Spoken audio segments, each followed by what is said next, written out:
สบายดีทุกคนใน TikTok หรือว่าทาง Facebook หรือว่าทาง YouTube เนาะค่อยซื้อไม้ใหม่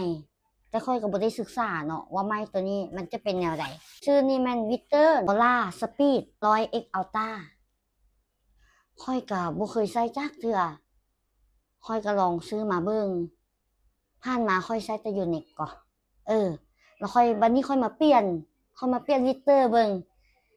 ตายค่อยพัดมักมันซะนะมักแบรนด์ตัวนี้ก็บ่ได้ว่ายูนิคบ่ดีดอกเนาะมันก็ดีคือกันแต่ต่างแต่ว่าแล้วแต่คนมักแล้วแต่คนเบิ่งว่าซั่นๆเนาะลองซื้อมาเบิ่งแต่ว่ายังบ่ได้ลงเดินเลยนี่หาก็ซื้อมาใหม่ๆสดๆร้อนๆเลยคันถ้าว่าผู้ใดที่เคยใช้รุ่นนี้แล้วมารีวิวให้ฟังนี่เด้อว่าลูกตบลูกเซฟลูกยอดแน่ส่ำใดเยี่ยมเลยการมันโคตรน้อยเลยทุกคนว้ามักขนาดมักแฮงตัวนี้แต่ก็บ่ฮู้ว่ามันสิเข้ากับเฮาบ่เหมาะกับเฮาบ่ก็ลองเบิ่งเนาะลองไปตีลองเบิ่ง